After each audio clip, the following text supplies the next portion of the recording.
Warning: the following podcast contains violent scenes that may be unsettling to some listeners. Listener discretion is advised. In the cold winter of 1989, a Sabbat pack, who has suffered an immeasurable loss, is given an ultimatum. Go to the Twin Cities in Minnesota, investigate why a deeply embedded pack has stopped reporting back, or meet their final death. This is Vampire the Masquerade, Twin Cities by Night, Sorrow, a tale of loss and regret that follows the Sabbat pack known as the Nothing. Join us with Becca playing Linda, a Milcavian anti-tribute, Craig playing Jake, a Pander, Jorian playing Abigail, a Ravenos anti-tribute, Monica playing Jenny, a Shamizi, and Slavic playing Charlie, a Bruja anti-tribute, and Chris as the storyteller. If you'd like to contact us, you can find us on Twitter at twin_cities_BTM or on Facebook and Discord as Twin Cities by Night. We hope you enjoy. So you all find yourself back at your nest where you have resided since you have came to Montreal. I'll go ahead and say scenes on you guys as you are inside of the living area, the living room right now, after finding out the information and accepting this task. Go ahead. So we really going to do this? Yes. I mean, Doesn't sound like we have much of a choice. aren't, like, as the Swords of Cain or whatever, aren't we supposed to be free? Like, I wasn't going to say no to the dude's face, but, I mean, I didn't vote for the Archbishop or something. Like, I don't pretend to know anything about this life or whatever, but aren't there supposed to be, like, rules against wiping each other out or telling each other what to do? Isn't that what Felix would always preach about? Yeah, but I feel like he mostly meant within the group, within our little family. Right, but isn't, like, that Sangris guy, isn't he supposed to be, like, our old great uncle or something and part of the family, and we're all family? And, I mean, dude talked about contemplation of destroying us. We all have parts to play, and he is seeing fit that this is our part. And honestly, it is about time that we've gotten moving. Being here has dragged us down too much. Right, but, like, you gotta go back to the U.S. I mean, how are we even gonna do that? Like, I don't have a birth certificate on me. We don't need such things, Jake. We're beyond that. I do agree with Linda. We've been here too long. We're stagnating. We don't know what our previous leaders were up to in their secret meetings. We don't know what led to their unfortunate and untimely demise, but we have to find out. If not for them, then for us. What's there to find out? Our purpose. What are we going to do without them? Are we just going to live our own lives like we would have done as humans until one day we follow in their footsteps? No. We have to do more. We're meant to do more. And Jake kind of stands there, like, realizing he's not breathing, and then starts breathing again. Besides, Jake, if your uncle asked you to do a thing as part of the family because part of the other half of the family has gone missing and hasn't reported back, wouldn't you do that for us, for instance? Of course I'd do it for you, but I never even heard of this other pack. Who are they even? We have, like, no leads on this. All we got was go to fucking Minnesota of all places. It's, like, almost as cold as it is here there. That's all we have. Quick storyteller interruption. You were given by one of the officials an address to a hotel room where this revenant who kind of called them was located at, and the name of the pack was Strata Black. All right, let me rewind that a little bit. Sorry, storyteller fault. No. Yeah. It's fine. Okay. All we got is a name and a hotel room. Like, what do we do? Well, I think we're going to go and at least talk to that person in that hotel room and see what they know. I feel like if we just try and get along and try and come back with at least a little information, we'll be safe.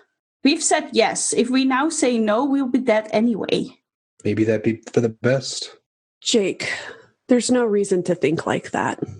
We have much time to find what's going on. Though the path will become clear as we walk it. Abigail is correct. I don't know, Lynn. When Jake says, maybe that would be best, Linda, reinforces the ideas of Abigail. Jenny's going to look at Jake and just kind of swat him on the arm, saying, yeah, stop talking like that. Let's just do this together as a family. We figure this out. We get things done. And then we go our own way. We make our own story, okay? Sure. Minivan, then? Yeah. Awesome. Good role playing there. So, you answered one of my questions. You guys are going to be taking a minivan. Who would be driving this minivan? And how would people be sitting in this minivan? Jenny has experience with minivans, so she would volunteer. Okay. Perfect. Jenny would drive. Who would be sitting shotgun next to Jenny? Well, we don't get tired, so it's not like we have to take turns driving, because it's not like drive plus stamina or anything. No. Because we're vampires. Exactly. So, I don't know. It's probably quite a drive. It's probably, 14 hours or something like that? Yeah. So we'd probably stop off when we need to refuel and switch things up if we want a different view.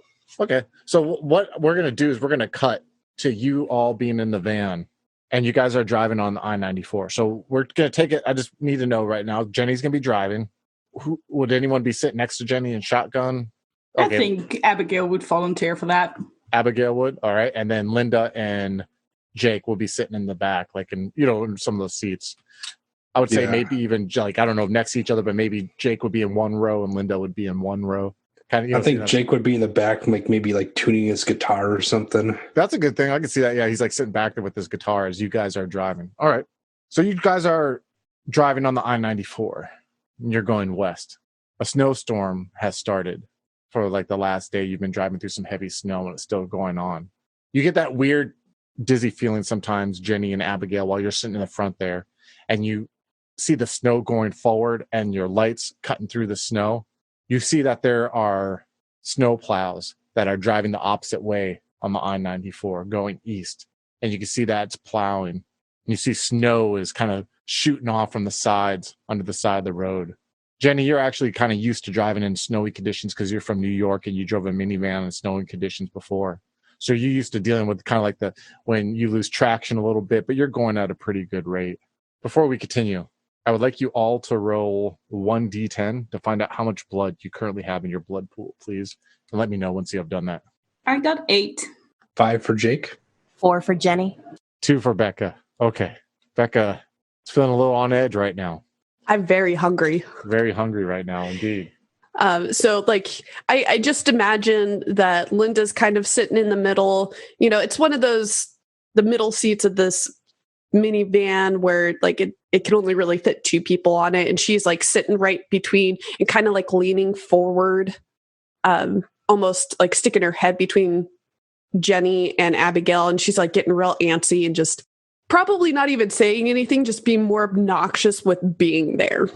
Like a kid who can't tell you that they need to go to the bathroom in the car ride. Perfect. Yes, exactly like that. Jenny, when you see the figure of Linda's head kind of looking forward, you feel that instinctual, because I believe you rolled a 9 for her when it came to the Valkyrie, if I'm reading the chart correctly. Rolled a 9 for... No, that's for Jake. That's for Jake. Excuse me, let me... Okay, Jake, you, as you're plucking away at your guitar, you can kind of sense the tenseness from Linda as she's leaning forward. You've actually probably have learned to look at, and I don't want to degrade what she does as quote unquote quirkiness, but you often have learned to read her moods and read how she acts, and you're kind of getting that antsy feeling from her, which can be myriad of reasons what could be causing it, but you can definitely feel that right now. Linda, you are leaning your head forward and you feel a calming hand rubbing your upper back. What do? It takes Linda clearly a moment to register what's happening because she's so focused on that internal hunger, but not being able to communicate it. And she just even though she's being obnoxious and really leaning forward and trying to get into Jenny and Abigail's spaces, she's really focused on on what's going on inside of her.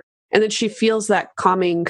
I'm assuming this is something that she's kind of experienced in the past already. No, actually, No. No. I mean, you don't even know who's touching you on the back. You don't even know who's rubbing you on the back right now. You just kind of feel someone rubbing you on the back while you're leaning forward.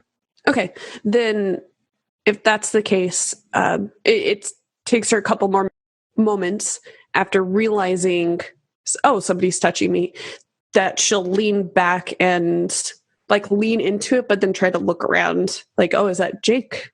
And when you look around, you expect to see Jake for a second. And instead you see the face that you've been searching for the last 2 years. That face that you saw in the crowd. And you see that she's sitting next to you on this other seat to your right in the van. And she's just looking at you smiling. And you feel her continuing to rub your upper back like she's trying to calm you down. It's that complete shock. I didn't expect to see her in this situation.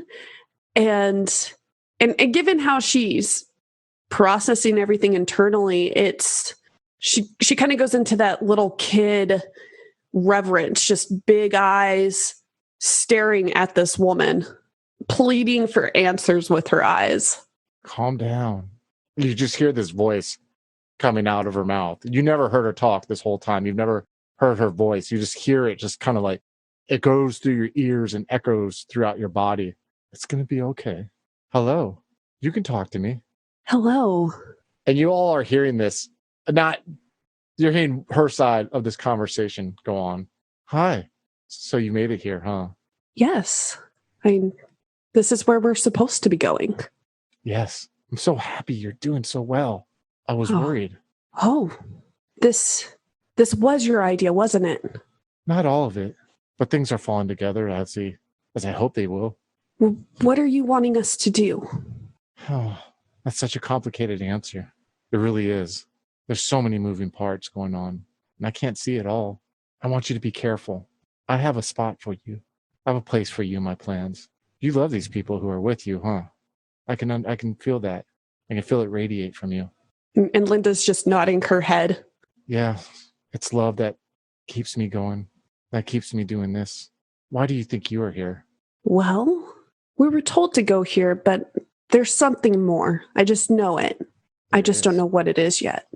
Do you hear the waves yet? And Linda will take a long moment to actually see if she hears the waves. She doesn't. No, I don't. When will I hear them? You see her shrug. They happen. It happens at everyone's own time. This place is special that you're going to. You see your friends here. When they look out these windows, they just see land, and they see snow, and they see material stuff. But underneath everything, Linda, underneath everything, there's something else. Around every corner, there's something unseen. You, me, people like us, we are all connected because we can see beyond. I think what may have happened to those two that you loved is they saw too much. And unlike us, they just cannot handle it. Poor Paya and Felix. Again, you all are like the fuck, like hearing this conversation going. And out of character, before we continue this conversation, am I correct in that Linda doesn't really talk to herself in front of them that much? So, like, she just doesn't start having conversations with people, like her thing's more nuanced, or am I wrong in that? Like, would this be something that they witnessed you do before? Like have a conversation with someone who wasn't there, or? If this is the first time where I'm actually having a conversation with her, then yes, this is the first time that they're hearing me talk to somebody. They've probably heard her pray at her little shrines that she's made up in her spaces, but no, she doesn't just have conversations, and she doesn't just pray when other people are around. Are you worried about your friends here? I'm always worried, but I know we will come out strong. That's good. That's what I need to hear. I may need their help too, but they cannot know that. Just be careful. Let me tell you this, Linda. I told you this place is special. There's an ocean here. There's something that this city taps into.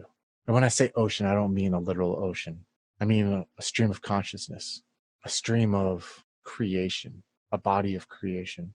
And while it may draw people like you and me who want to ensure that's okay, it draws others who want more from it.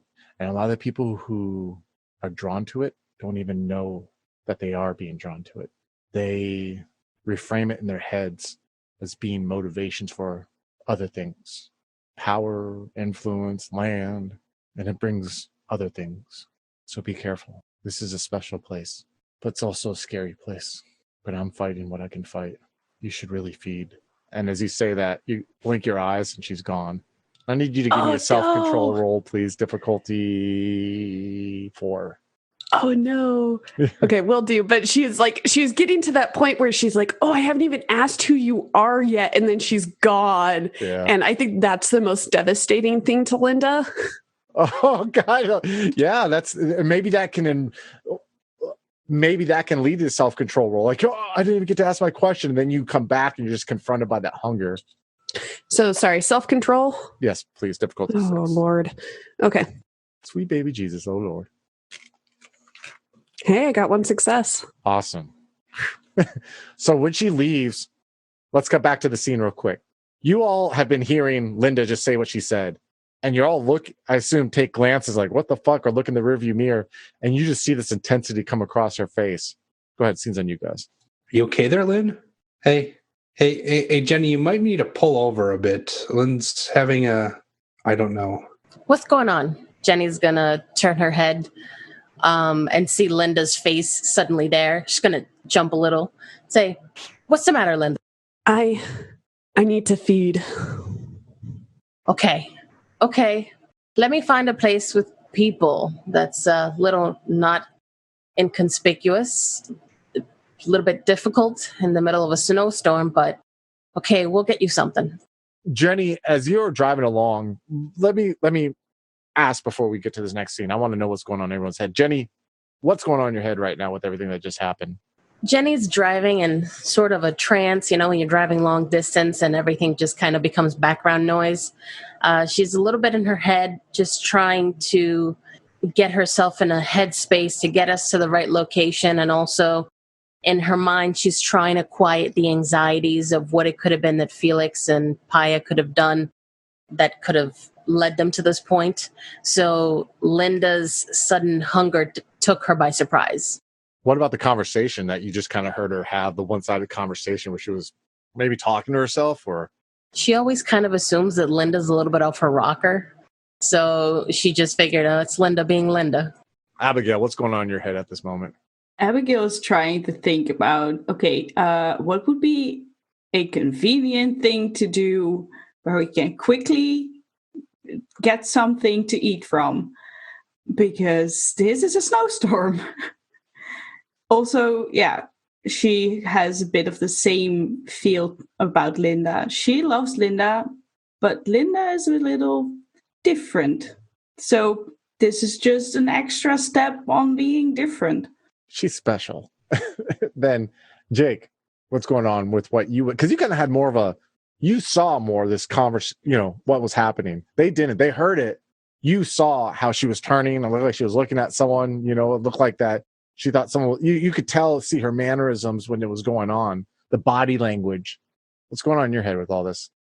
Well, Linda doesn't typically have episodes or anything in front of us. She's always a little bit slow to come to a decision, it seems like, but he'd never in his head put her on the autistic spectrum or anything. But he's probably tried several times to get her attention and ask her what's going on, and it was probably the last time where she finally heard him, and that's a bit concerning for him. Yeah, definitely. So Jenny, you're driving along and you see that there is a Shell station that's kind of like an exit, because you assume you're on the outskirts of Minneapolis right now. The last sign you saw said 15 miles till Minneapolis, and you see that there's this Shell station. And it looks like there's not a lot of cars from what you're telling. You see the exit sign for Shell, coming up, and you look and you see these lights coming from it. And you see the snow's kind of masking the street lights that are off there. But it looks like it's a possibility there that you could take, or you could go somewhere else. It's up to you. Jenny's going to see the gas station, and she's going to kind of squint her eyes a little bit, trying to see if she can guess how many people are inside, because, usually there's people buying stuff at the store. So she's going to pull up at one of the pumps check for cameras and then look at Abigail and say, hey, go inside, do a head count. As you're driving up onto the exit and you go by the pumps, you see on the dash clock of this minivan, it says like 10:05 p.m. right now. So you guys have about 8 hours till sunlight. So go ahead, scene's back on you guys. Yeah, sure thing. And even before the van is actually at a standstill, she'll pop out and casually walk up to the little store that is connected to the tank station. Yeah, and you see there's actually only one car that's parked next to the gas station. It's like this Toyota Corolla, like a beat up blue looking one. And you walk and it feels kind of different already, kind of being in the States. You have had a little bit of time in the States, but you see like some things aren't in French and it's like in English when you see the gas prices and stuff. And you kind of get out of this van and you walk through the gas pumps and before we continue, what are you exactly like wearing right now? You're wearing your gothic, like get up attire, but more leather. So you're wearing like pants and boots and like a jacket like that. Okay. So you feel your boots like kind of stepping in slush and you can kind of feel like it splatter as like, you feel the salt and everything that has been laid out so traction can happen. Go grit underneath your boot heel. You walk up to the cement and you see on your left and right before you even go in the gas station, there's like firewood that's being sold that has like been protected from the snow because there's a little overhang over it. And you see on the right, there's like ice chest, which right now is probably not being used a lot, but during the summer where people can get bags of ice if they want to buy it. And you see from within a gas station convenience store, the big glass panes there that you can see through. You can see the fluorescent light that is coming from the overhead, like those lights that most of these gas stations have. You see rows, this is before you even step in, you see rows of like selling like snacks or different things. You can see in the back wall that there's like refrigerators where they have drinks. And you see on the left, there's a counter where you see that there's this guy. He looks to be maybe like 20, 30. And this is while you're opening the door, walking in. He has like a blonde mustache. He has like blonder hair that is kind of longish. It's kind of got like not that good of a haircut, so it looks a little shaggy on him. And you see that he's reading his magazine that he has splayed out on the counter right next to a cash register. And you see behind him, there's like cigarettes and there's prophylactics and there's like different kind of like the more expensive alcohol, like bought fifths of different kind of alcohol that they don't want to be out in the open because people can steal them. And he just kind of looks up at you for a second. And you see there's a moment where he looks a little like, oh, when he sees you walk in, because your parents, you have like a parents of 4, right? So when you walk in, you kind of see him straighten up for a second. He looks at you and he just kind of closes the magazine. He sees like a Us magazine and he kind of just slides it to the side. And he's like, yeah, can I help you? What are you doing out on this night? You okay? Yeah. Hi. Hey, how's it going? It's okay. I think we maybe took a wrong turn, or there seems to be something wrong with our minivan. Oh, he looks out the window, you see him see it. It's like, oh, you got friends? Yeah, a couple, but friends. It's more like a sort of family thing. Oh, you're here with your family. Oh, yeah. You see like a little like dejected when you say you're there with your family because he sees like the chances of him like hooking up with you. It's kind of like the scales have gone against his favor. And he's like, well, I can take a look. I'm not, it's worth a try. And if anything, I can call you guys a tow truck if you need. Here, would you really want to do that? Of course. I mean, I'd help you out. Yeah, of course. He's like, let me get my jacket here. And he turns around. You see like there's a coat thing behind where he's like his jacket's hanging. He gets this jacket. It's kind of like a sky blue, and it has like purple stripes on the sleeves. And he like kind of puts it up and he zips it up. And he puts like the hood over. He's like, yeah, let's go take a look out there. He's like, where's your jacket? You're not cold out there? We didn't. I lost my jacket. Oh, geez. It's a bit stupid. Oh. But I'm fine. Like it was only the little trip towards you. So. Well, I'm glad I'm here. I'm good help. And he just kind of like puts his hand on your shoulder for a little bit. He just kind of squeezes it. Then he pushes out open the door. You guys are in the vehicle and you see this figure walking out, and he has like that sky blue poncho, with the 80s purple slashes along the side. And you see he has blue jeans and like some white tennis shoes on. And he like walks up and you see him walking towards it, and he sees you, Jenny, in the vehicle, and he's just kind of like does like the wave and everything. And he's like, so he turns to you, Abigail. The wind is blowing. He's like, so what's going on with your vehicle here? I don't know. There is something wrong with the tires. The tires, and you see him kind of like he walks by your side, Jenny, and he like, you see him kicking the tire by like the driver's side, and then he goes like towards the other side. He goes to the rear side, driver's side, and he kicks the tire, and nothing happens. Then he walks around. You can see him walking around because the sliding door is actually on the passenger side. So he kicks like the passenger back tire, and then you see him kind of like walking around. So Linda, what are you going to do at this moment? What's the plan of action right now as he's walking around? Like, who's going to do what? Actually, Abigail, I need you to do a self-control roll for me, difficulty 6, because let's dive into this. We know your vice, and we know what you do. How often has Abigail been doing this in these last 2 years? Pretty often. Pretty often. Is it because of a lack of self-control and opportunities like this pop up? I thought you meant using her beauty to get what she wants. Oh, no. I mean the other one. I mean the one that you inherited. The that one. Vice of murder. Oh, the murder one. Yeah. Not that much. Okay. She has done it a couple times, but it really helped that Felix was around. He helped her through most of that. Oh, so would you say, and you don't have to agree with this or whatever, it's just something I want to spitball at you. Would you say that, like, due to the stress of going into a new city, of this tasking, of seeing Linda like kind of on the verge of frenzying almost, having to put on this front, would you say the layer of pressure would add to that desire to have what's the word I'm thinking of? Not an outlet, but a outpouring of like that aggression in the form of murdering someone? You know, because I look at like everything that happened before in the prelude, all that intense shit that happened during the brace. The release, that's what I'm thinking of. The release was you smashing that guy's head in and putting your fingers in his like eyes and just like demolishing his skull. Would this be an opportunity for a release that you would sense like this buildup? Or would that not be like, would this not be a good situation? I think it is a little bit of everything. Everything about the situation is different. She's not in her home place, or at least the place she called home for the last couple of years. That means that she's out of her comfort zone, very nervous about this mission that they are on. So yeah, that's definitely playing a part. So let's have you roll a self-control roll then, difficulty 6, as you see this man walking towards, and you know like he's might be walking to a trap at this point. So Chris, how do I do that? Because I know that, do I just roll straight this dice I have for self-control? Yep, straight self-control. Oh boy. 6. Yeah, I know it's a clan flaw. I'm sorry. I managed to get 2 successes. Good. How many? Just curious. How many dice do you have in that? Because you look scared. 3. Rolling. Holy shit, that's good. Very good. So you see this opportunity as the man's walking to where you know the opening to like where Linda could probably get at him or something like that. But you feel like, I would almost say you could equate what you're feeling right now to like, okay, there's a purpose here. You tap into the relationship you had with Felix and you realize, I can't lose my shit right now. This is not a good place to do this. And you're able to like close your eyes and focus in as you're standing there kind of waiting. Now let's see what happens. This guy, Jake and Linda, you see him walking past the window of the minivan. What's your plan here, Linda? I know you're hungry. What do you plan to do?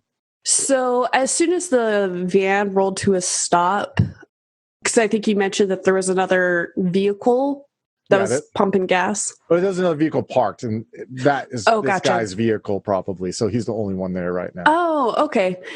So when we came to a stop, like someone would have had to, in some form, physically restrained Linda from jumping out of the vehicle. I would assume that would be Jake because he can see her. And so unless he lets go of her, she would likely just sit there, just waiting, because she trusts Jake to know. But what's going on in her mind is if she's allowed to do it, she would open up that side door and grab the guy and pull him in. So Jake, you're holding on to Linda, and you could feel this tenseness as you got your arms around her. And you have potence, I believe, right? So like it's not really difficult to hold on to her right now. So you see this figure walking, like you see his head go by. He's kind of trying to like look in. And you see there's a moment where he kind of like sees you holding her and he kind of like does the Midwestern, like, when he just like is about to walk off.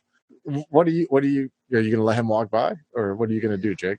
Jake is really torn because like Linda needs to feed, and I mean, this is the purpose, and he kind of also feels trapped in this van because it's not like it's back in the late 80s, so vans didn't have two-sided rolling doors, so he can't just go out the other way. and he's like holding on to Linda, and he knows what's going to happen if he lets go. And he, like, part of him's like selfish, like he doesn't want her to like bring him in here, but doesn't necessarily know that's her plan. But also just kind of wants to leave because he doesn't want to see what he knows is going to happen. So I think Jake is actually going to wait till he is actually past the door before like letting go of Linda, then open the door, and probably then just going to walk into the store himself so he doesn't have to watch. So, Jenny, you can see out the rearview. You can look in the rearview mirror and you can see Jake holding on to Linda. And you see him. There's this tension in the air because you were kind of looking too at this guy walking around. Then you see Jake just, once the guy passes the window on the side of the sliding door, you see Jake's hand come out, and you see this too, Linda, and you feel like this anticipation as he like opens the door and he lets you go. I need you to roll me a self-control roll, please. Difficulty 4. Can I, like, regardless of what Linda's doing, just like walk away from the car? Yeah, Jake's going to see what they have on the liquor cabinet. So what did you get, Linda? 2 successes. Awesome. So Jake, you just beeline. But Linda, you're out of that vehicle. You get out of the van when the guy passes you for a second, because, you know, it goes, you hear that sliding open. Jake just goes forward. You get out of the van. You're a little excited. You almost slide a little bit, like on the slush, and you grab hold of the side of the van. And you see this, Abigail. You see this moment where she comes out and she like puts her hand on the opening of the van to like stabilize herself. And then you just see like her hand, like her palm of her hand go across the van as she's like following right behind this guy. Like it's almost like this instinctual predator thing. It's like she's out, discombobulated for a second, stops and just glides almost. This figure in white. As you're seeing the snow come across, you see this guy like trying to keep himself warm, and he goes to turn and kick the other tire, and then you see Linda is like right on him, right in the moment, like gets him on the side, and he like kind of tips over for a second, slips on the snow and falls on the snow, but then you see that he kind of closes his eyes. You see a smile like come across his face. Linda, your teeth sunk into his neck. You feel the synthetic hair of his hood like kind of brushing against your face, and you can hear your shirt, like your dress, going against that weird polyester material that his jacket's made of. It's almost like a cushioning. It feels like a pillow a little bit when you fall on top of him. How many blood pool points are you taking? You could take 3, but he'll be passed out in the snow here. Or you could take more. I've had you roll self-control rolls so far, and it's not really it's in your hands right now. Given Linda's humanity and the fact that she has so far made her self-control rolls, she will only, like, she'll take the 3, but she doesn't want to push it. She doesn't want to, she's still cognizant enough to be like, oh yeah, life's important. I don't want to just snuff it out. So you take 3 blood pool points from him. What are you going to do with this figure who's in the snow? Abigail will push Linda off in if that needs to happen. But she'll try and get Jake to get him back. So you see, like, while she's feeding, right? So you're taking this all in. And Jenny, you're seeing this through the driver's side window. I assume you're staying in the van. Or are you getting out of the van, Jenny? Let me ask you that before we continue. Jenny would stay in the van, but keep a close eye on the situation with either the side mirrors or the rearview mirror. So you see Abigail as you're standing there, right?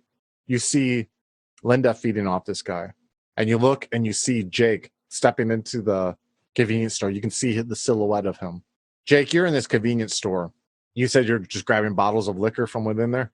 You're behind the counter and you're grabbing fifths, and you see that you could get to this cash register. I don't know if you'd want to or not, but you see that there's a cash register there also. What do you choose to do? I mean, Humanity 6, which is like one of those weird things. I think what Jake will do is just grab 2 bottles of probably like some sort of Northern Canadian whiskey type stuff and walk out of there and see how like Abigail has kind of like positioned the body. And Jake will take one of the bottles and like kind of like set it inside the car, take the other bottle, open it up and take a giant swig out of it, catch his breath, even though he doesn't have to, and take another giant swig, and then kind of like help Abigail prop her up, spill some of the booze on this guy and get some like on his face, and then kind of nestle the bottle in his arm. Problem solved. It looks good. but he's going to freeze to death over here. So can we at least get him behind the counter or something? Drinking on the job? Sure. You see this, Linda, too. As you like stand up, you feel more refreshed. You feel like yourself. And you see these two talking, and then they see them dragging this body as they like are trying to pull it along. You see them like they kind of do like one arm over his shoulder, one arm over her shoulder, and then they kind of like are lifting him, dragging him along. You see they open the door, and you can see the silhouette of them putting him like behind the counter. You turn and you look, and you see Jenny is looking at you through the passenger side of the van. Like she's sitting in the driver's side, she's looking at you right now. Go ahead, scene's on you guys. Well, at least he's not going to freeze. Maybe he'll come through before someone else finds him, and if that's the case, good for him, I guess. Yeah, but I think we better just go now before anyone comes. Yeah, good thing we fueled up at the last place. It's so funny, like how different this is from Wars. Wars, they're like, fucking raise hell. Oh, everyone's like, shit, we gotta be sneaky here. We can't let, you know what I mean? Like, we can't let anyone know. We're all like incognito, So you guys are all back in the van. Now, you have this address to this hotel. Do you guys choose to go to this hotel now, or what are you guys going to do from now? What's the plan? We should probably find some place, like priorities would be shelter from the morning that's coming, because I mean it is a hotel that we're going to, but do we necessarily want to be in the same hotel as whoever we're making contact with? I don't think so. I think we should find something else. Maybe a shitty motel or something. I mean, it's Minnesota. I think most of the hotels are shitty here. I don't know. I've never been here. I did a hockey camp in Mankato when I was younger, but it's been a while. Here's the thing. You guys used your minivan for a good part. You wrapped yourselves in blankets. You kind of were struggling a bit, on the way here. We can find you if you want to find like a shitty motel room and use the motel room for your haven, we could do that before your nest, before you talk to this person, or you could talk to this person, decide afterwards. It's kind of your call what you guys want to do. You tell me what you want to do. We could kind of take it from there. I think Abigail and Jake are kind of having this conversation as we get back towards the car, and it's not like we're making a secret of it. Yeah. And you guys are all in the van. We can say you're getting in the van and you guys are continuing the conversation. So the scene's on you guys. Go ahead. Jake was like, well, the van worked on the road because we didn't really have much of a choice. But in a city, you got, people who might decide that they might want that person sitting on the seat or something, and we don't want them investigating during the daylight. So no, indeed. But do we want to face that person now, or do we want to wait until tomorrow? My vote is for tomorrow, but whatever. I mean, I don't want to face him at all, but I guess tomorrow might be better logistically. A nest first would be most excellent. Jenny Shue, what are you doing? Jenny Shue's like, they all say they're looking at you. Jenny's focused on driving, and she's in agreement that we need to find a haven for the night. We definitely don't want to sleep in a van. So she's going to nod her head and say, I'm not really sure that we want to go to our destination tonight, especially after all the driving we've done. And some of us feeling less than ideal at the moment. I mean, she's at 4 blood points. So she's in favor of just getting a hotel, settling down for the night, and picking up the next evening. Yeah, we could do that. Now, would you want to look for a cheaper motel, I take it, or a hotel? Or okay. Would you want the kind that has the door facing outside, or the kind where you have to go in a hotel and kind of go through that way? I don't know. I don't think she cares. Just anything cheap and inconspicuous. Okay. Door on the outside might be easier in case we need to get rid of something or get out of the room quickly. Let's say you roll up to this motel where the doors are all facing outward. You see that it's called the Knight's Inn, and you drive up to the front and you see that there's this glass door, and you see a couple windows of where the office area is at.